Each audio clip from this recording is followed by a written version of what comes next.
Bonjour à tous, j'espère que vous allez bien. Aujourd'hui je vous retrouve pour une nouvelle vidéo pour vous faire part de mes achats de Montreuil et ce que aussi j'avais emmené avec moi pour faire dédicacer.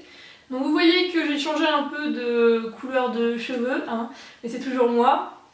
Et j'ai changé un peu le cadre, on voit un peu plus tout ce qu'il y a derrière moi. J'ai l'impression de faire très pâle, enfin bon c'est pas grave, on fera comme si on n'avait rien vu, j'essaierai de voir si c'est qu'une impression ou non, mais en fait là je regarde le retour caméra parce que c'est la première fois que j'en ai un, avant je filmais sans retour, puisque j'ai changé aussi d'appareil photo. Bon faut pas le dire au Père Noël puisqu'en fait j'ai piqué le cadeau discrètement. Voilà. Oui, et je sais c'est pas bien, mais voilà, j'avais envie de filmer avec mon nouvel appareil. Donc on commence tout de suite. Tout d'abord, j'ai craqué pour Nanny Mandy, qui est une BD jeunesse très colorée comme vous le remarquerez. Je vais mettre quelques petites images sur le côté. Il s'agit ici d'une nourrice, d'où le mot Nanny dans le titre, qui est jeune, d'origine anglaise et qui veut se faire un peu d'argent. Pour cela, elle garde des enfants et elle se retrouve donc dans leur environnement familial avec tous leurs problèmes. Et ici, c'est le cas du jeune petit Mathis, qui vit assez mal la nouvelle grossesse de sa maman. J'ai aussi acheté le tome 2 de Sorcière, qui est donc une BD jeunesse assez enfantine. J'avais bien aimé le tome 1, mais c'est vrai que c'est très jeunesse. Il s'agissait d'une enquête sur un mystérieux jeteur de sorts mené par les deux sœurs qui sont donc sur la couverture. Et ici on suit une nouvelle enquête bien plus complexe que la première. Toujours une BD, il s'agit là des carnets de cerises, le tome 3. J'avais adoré le tome 1, maintenant je n'ai plus d'excuses pour lire le tome 2. Il est question d'une jeune fille qui aime observer les gens pour deviner leurs secrets. Et le tome 4 paraît début 2016 avec une très belle couverture que je vous mets juste sur le côté. Ensuite je me suis rendue sur le stand des éditions Nobinobi où j'ai découvert deux beaux albums jeunesse avec donc une illustratrice qui m'a dédicacé les deux ouvrages. Il s'agit tout d'abord de Où est mon étoile. Je vous mets la couverture sur le côté parce qu'en fait l'album est en haut de mes étagères, donc là vous ne le voyez pas. Et j'ai pas envie de commencer à escalader mon tabouret et de me casser la figure. Il est question d'une souris qui parcourt le monde à la recherche de son étoile, puisqu'en fait elle a perdu un ami et elle pense qu'il est devenu une étoile qui la protège. C'est assez poétique, les illustrations sont pleines de couleurs avec des jeux de lumière. Et c'est vraiment un plaisir pour les yeux d'avoir ce genre d'album dans sa collection. Toujours de la même illustratrice, le deuxième album, il s'agit de Le voyage de Pipo, qui est donc l'histoire d'une grenouille que vous voyez ici. Ouais, voilà. Et en fait, elle voyage le monde pour essayer de retrouver le chemin des songes. Elle doit compter les moutons en fait parce qu'elle n'arrive plus à rêver. Donc c'est assez original, les illustrations aussi sont très jolies, donc comme d'habitude je vous en mets plein sur le côté.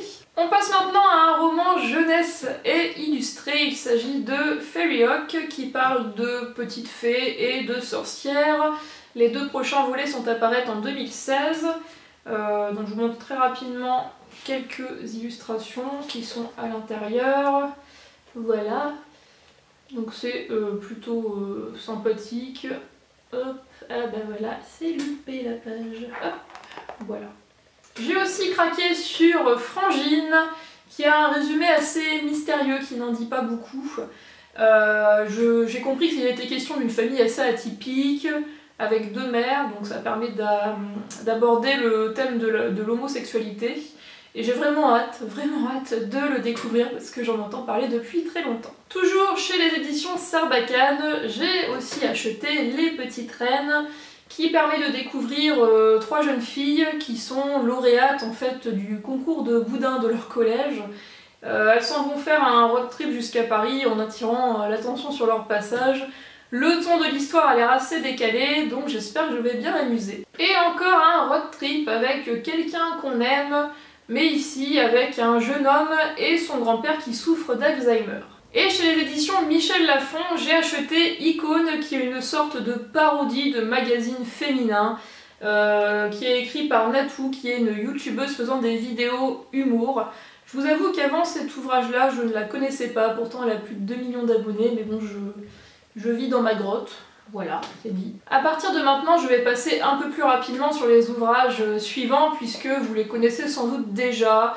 Il y en a dont j'ai déjà parlé sur ma chaîne, d'autres qui sont très connus, donc je vais pas répéter la messe. Je commence tout de suite avec Le Feu secret, qui est donc une histoire fantastique avec un conte à rebours pour nos deux héros. J'ai aussi fait dédicacer les 2 tomes d'Aeternia, qui est une duologie de fantasy. Et aussi les 3 tomes de Gardien des Cités Perdues, qui est une belle aventure de fantasy et de magie. Bien entendu, je ne vais pas oublier Phobos, qui est une aventure spatiale et romantique, et l'un de mes meilleurs coups de cœur, tout confondu. Ouais, presque. En tout cas de l'année 2015, c'est sûr. J'ai aussi été voir Cathy Cassidy qui écrit des ouvrages jeunesse pour lui faire dédicacer le coffret des secrets des filles au chocolat et Miss Pain d'épices. Et je termine par Ucat Corridon qui a un récit de survie intense en péripéties. Voici donc mon book haul géant de Montreuil. J'ai beaucoup de lectures qui m'attendent, j'espère vraiment lire très rapidement les livres que j'ai achetés. J'ai fait attention à vraiment prendre des livres que je voulais lire rapidement. Donc vous pourrez me gronder si jamais l'un de ces livres n'est présenté que dans 1 an. Voilà. Je vous laisse donc avec un panorama de mes dédicaces. Si ça vous intéresse, vous pouvez voir un peu ce qui a été fait. Certains sont vraiment pas mal, hein, les dessins et tout ça. Vous verrez ça vous-même. Voilà, je vous fais de gros bisous et je vous dis bye bye.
Aujourd'hui, je vous retrouve pour une nouvelle vidéo.